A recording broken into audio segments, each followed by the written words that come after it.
Captain Ashwini Kumar ने border post से अपनी जीप इतनी तेज दौड़ाई थी कि उसे खुद यकीन नहीं हो रहा था। सच में वो सिर्फ 45 मिनट में कंपनी हेडक्वार्टर पहुंच गया था। खबर इतनी जरूरी थी कि वो खुद अपने बड़े अफसर को बताने के लिए बेचैन हो रहा था। उसने अभी 15 दिन पहले ही इंटेलिजेंस ड्यूटी ज्वाइन की थी। शुरू में उसे बहुत बोरियत महसूस होती थी, लेकिन अब वो धीरे धीरे एडजस्ट हो गया था। अपनी मजाकिया आदत की वजह से उसे कई बार शर्मिंदगी भी उठानी पड़ी थी। फौजी अफसर होने के बावजूद वो जानता था कि उसका स्वभाव बहुत चंचल है और वो एक जगह टिककर नहीं बैठ सकता। पिछले साल ही उसने देहरादून के आर्मी इंटेलिजेंस स्कूल से ये खास कोर्स किया था, जिसके पीछे उसकी यही बेचैन फितरत काम कर रही थी। अब उसे सिर्फ एक साधारण फौजी कप्तान बनकर रहने में कोई खास मजा नहीं आ रहा था। शायद वो फौज में भी ना आता, लेकिन उसकी बदकिस्मती थी कि वो एक फौजी अफसर के घर पैदा हुआ था। बचपन से ही उसके पिता ने उसके दिमाग में ये बात बिठा दी थी कि उसे हर हाल में सोल्जर बनना है, चाहे इसकी कोई भी कीमत क्यों न चुकानी पड़े। और आखिरकार वो सोल्जर बन ही गया। कर्नल बख्श के बारे में उसने जो कुछ सुना था वो सब गलत निकला। उसे बताया गया था कि कर्नल बहुत सख्त और सिर्फ फौजी मिजाज का आदमी है, लेकिन इतना हंसमुख, रंगीन मिजाज और खुशदिल अफसर उसने आज तक नहीं देखा था। सिर्फ 3-4 दिनों में ही दोनों के बीच अफसर और मातहत से बढ़कर दोस्ती का रिश्ता बन गया था। अब अश्विनी कुमार को इंटेलिजेंस ड्यूटी में सचमुच मजा आने लगा था। वो बचपन से ही बहुत तेज दिमाग लड़का था। जिंदगी के ज्यादातर इम्तिहानों में उसने टॉप किया था। देहरादून के इंटेलिजेंस स्कूल से पास होने वाले अपने ग्रुप में भी उसने खास पोजीशन हासिल की थी। यही वजह थी कि उसकी पोस्टिंग इंटेलिजेंस की खास यूनिट ओएसओ में हुई थी। भारतीय इंटेलिजेंस एजेंटों में ओएसओ की बहुत खास पहचान थी। यहां तक कि बड़े अफसर भी इनके लोगों से थोड़ा डरते थे, क्योंकि इन्हें खास आदेशों के तहत विशेष अधिकार मिले हुए थे। वैसे तो ओएसओ को रॉक की ही एक शाखा माना जाता था, लेकिन उसकी अलग पहचान को कभी नजरअंदाज नहीं किया गया। ये चांद की ढलती रातें थी। ऐसी रातों में इंटेलिजेंस का काम अपने चरम पर पहुंच जाता था। दोनों तरफ से एजेंटों की आवाजाही शुरू हो जाती थी और दोनों देशों की सुरक्षा फोर्स भी खास तौर पर सतर्क रहती थी। ऐसे समय में अश्विनी कुमार का उस बॉर्डर पोस्ट पर सिविल कपड़ों में मौजूद होना अपने आप में बहुत मायने रखता था। इसका मतलब साफ था कि या तो उसे अपने किसी एजेंट को इस लॉन्चिंग पैड से बॉर्डर पार करवाना था, या फिर दूसरी तरफ से आने वाले किसी एजेंट को रिसीव करना था। यह पूरा काम वो अकेले सिर्फ एक हवलदार और 3 जवानों की मदद से संभाल रहा था। उन लोगों की जीप जिस भी पोस्ट पर पहुंचती, वहां बीएसएफ, बॉर्डर सिक्योरिटी फोर्स के जवान बिना वजह ही ज्यादा सतर्क हो जाते थे। उस वक्त रात का दूसरा पहर था। अश्विनी कुमार बॉर्डर पोस्ट के एक कमरे में चारपाई पर सिर झुकाए अपनी हाथ की घड़ी की सुइयों को घूर रहा था। तभी अचानक उसके सिरहाने रखे मोबाइल फोन की घंटी बज उठी। अश्विनी कुमार ने हमेशा की तरह फोन उठाया, लेकिन दूसरी तरफ से हेलो के जवाब में जो आवाज उसने सुनी, उससे उसके शरीर में खून का दौरा अचानक तेज हो गया। सर, व्हाइट फ्लावर कल शाम पोस्ट बढ़ा और 15 गज के बीच बॉर्डर क्रॉस करेगा। इतना छोटा सा संदेश देकर दूसरी तरफ से फोन तुरंत काट दिया गया। कैप्टन अश्विनी कुमार का दिल एक पल के लिए जोर से धड़क उठा। यह खबर उनके बॉर्डर पार मौजूद एक बेहद खास सूत्र ने दी थी, जिसकी जानकारी पर शक नहीं किया जा सकता था। उसे ड्यूटी ज्वाइन किए अभी सिर्फ 15 दिन ही हुए थे, लेकिन इस दौरान व्हाइट फ्लावर के बारे में वो काफी कुछ जान चुका था। व्हाइट फ्लावर पाकिस्तान इंटेलिजेंस के एक एजेंट का कोड नेम था, जिसने पिछले 1.5-2 साल से भारतीय इंटेलिजेंस को बुरी तरह परेशान कर रखा था। इस सफेद फूल को अपने जाल में फंसाने और उसे पकड़ने के लिए भारतीय एजेंसियां लगातार कोशिश कर रही थी। रॉफ ने व्हाइट फ्लावर तक पहुंचने के लिए जी जान लगा दी थी, लेकिन अंधेरे में हाथ पांव मारने के अलावा उन्हें कुछ हासिल नहीं हुआ था। अब उन्होंने एक गद्दार के जरिए व्हाइट फ्लावर तक पहुंच बनाई थी। वे उस दिन का इंतजार कर रहे थे जब व्हाइट फ्लावर किसी नए मिशन के लिए भारत में दाखिल होगा और वे उसे अपने जाल में फंसा लेंगे। शायद ये कामयाबी अब कैप्टन अश्विनी कुमार के हिस्से में आने वाली थी। कैप्टन अश्विनी कुमार ने यह सोचते ही महसूस किया कि उसके दिल की धड़कन तेज हो गई है। उसके होंठों पर हल्की सी मुस्कान फैल गई। उसने अपने हवलदार को आगे के लिए जरूरी हिदायतें दी और बिना कुछ बताए जीप लेकर कंपनी हेडक्वार्टर की तरफ निकल पड़ा, जहां कर्नल बख्श ने अपना हेडक्वार्टर बना रखा था। अभी रात का एक पहर बाकी था जब कर्नल बख्श को अपने दरवाजे पर हल्की आहट सुनाई दी। ये उसके गनमैन की खास निशानी थी, जिसका मतलब था कि कोई बहुत जरूरी मामला आ पड़ा है और उन्हें नींद से जगाया जा रहा है। अगले ही पल वह अपने कमरे से बाहर आ गया। बाहर उसकी नजर कमरे के सामने जीप के सहारे खड़े कैप्टन अश्विनी कुमार पर पड़ी। अश्विनी कुमार सिविल कपड़ों में था, लेकिन उसने अपनी और कर्नल की हैसियत का पूरा ध्यान रखा। उसने तुरंत दोनों एड़ियां मिलाकर कर्नल को सलाम किया। कर्नल ने हल्के से सिर हिलाकर उसके नमस्कार का जवाब दिया। लगता है कोई बहुत सीरियस मामला है, कर्नल बख्श ने कहा। उसकी घनी मूंछों के नीचे हल्की सी मुस्कान छिपी हुई थी। यस सर, अश्विनी कुमार ने छोटा सा जवाब दिया। Come on boy. कर्नल बख्श ने उसे अपने पीछे आने का इशारा किया और कमरे के अंदर चला गया। अंदर आते ही कर्नल ने अश्विनी कुमार को गौर से देखा।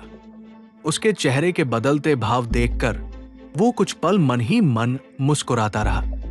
फिर उसने कमरे के एक कोने में लगी इलेक्ट्रिक बेल का बटन दबाया। अगले ही पल एक अदब से खड़ा अर्दली कमरे में मौजूद था। कॉफी ले आओ, कर्नल ने आदेश दिया। कर्नल बख्श का चेहरा अश्विनी कुमार के मुकाबले में बिल्कुल शांत था। अश्विनी को कर्नल की यही आदत सबसे ज्यादा पसंद थी। वो कभी भी जल्दी भावुक नहीं होता था। इतना शांत और समझदार इंसान उसने अपनी जिंदगी में पहले कभी नहीं देखा था। कर्नल हमेशा चाहता था कि उसके अधीन काम करने वाले अफसर भी उसकी तरह ठंडे दिमाग से हालात का सामना करें। कैप्टन अश्विनी कुमार तुरंत समझ गया कि कर्नल क्या चाहता है। अगले ही पल उसने खुद को सामान्य कर लिया। क्या हाल है? क्या खबरें हैं? कर्नल बख्श ने हमेशा की तरह हल्के लापरवाह अंदाज में पूछा। सर, बहुत बड़ी खबर है, बल्कि खुशखबरी। मैंने ठीक समझा कि आपको खुद आकर बताओ, इसलिए तुरंत चला आया। ये कहकर उसने व्हाइट फ्लावर के आने की खबर सुना दी। हूं। कर्नल बख्श हल्का सा मुस्कुराया। कर्नल बख्श की अब लंबी होती जा रही थी। उसने सिरहाने रखी छोटी मेज से सिगरेट उठाई और उसे जलाने लगा। वेल डन, यानी ये जनाब आखिर हमारी तरफ आ ही गए। बहुत अच्छा हुआ कि तुम खुद चले आए। मैं तो आज सुबह ही बटालियन हेडक्वार्टर जाने वाला था। एक जरूरी मीटिंग थी, लेकिन अब सब कुछ टालना पड़ेगा। अब हमें इस व्हाइट फ्लावर को हर हाल में पकड़ना है। कैप्टन, कोई कमी नहीं रहनी चाहिए। इतने में बैरा कॉफी ले आया। दोनों ने बड़े बड़े मग हाथ में पकड़ रखे थे।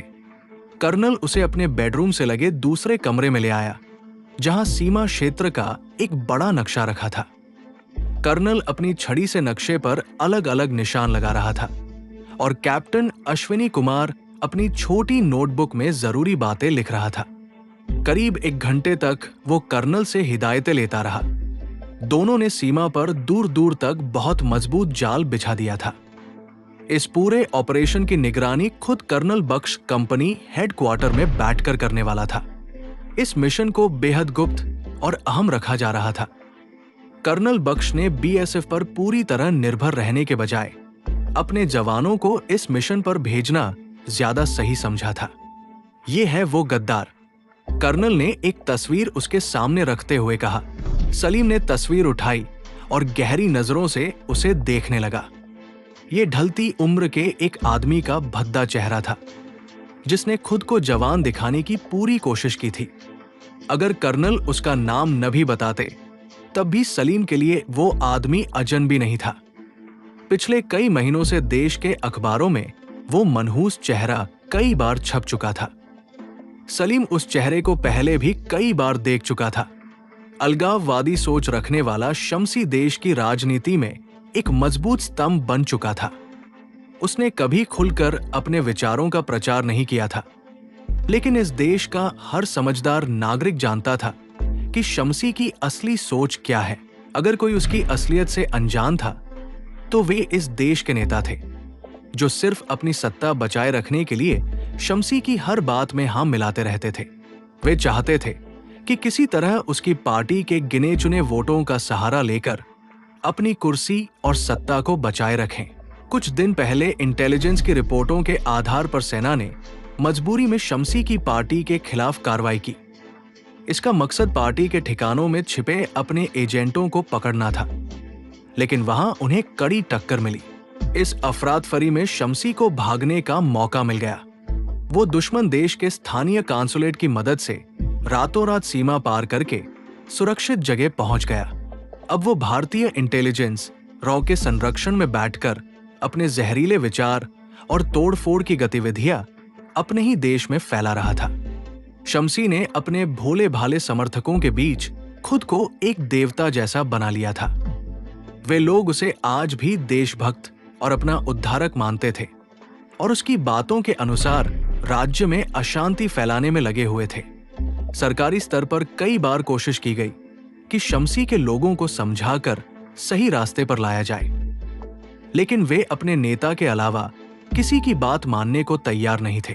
हालांकि शम्सी देश से बाहर था, लेकिन अब भी वो देश के खिलाफ साजिशें करने में पूरी तरह सक्रिय था। उसके समूह के सैकड़ों युवा, जिनमें से कई दुश्मन देश के एजेंट थे, उसके इशारे पर हर समय कुछ भी करने को तैयार रहते थे। सलीम ने अपनी छोटी सी जिंदगी में कई ऑपरेशन किए थे, लेकिन ये ऑपरेशन अलग था। इसमें उसके कमांडर के आदेशों के साथ साथ उसकी अपनी इच्छा भी शामिल थी।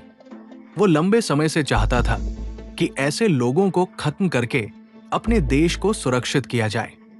ये गद्दार ओएसओ की सुरक्षा में है और ब्रिगेडियर मूलचंद से तुम्हारा परिचय पहले से है, इसलिए मैं ज्यादा कुछ नहीं कहूंगा।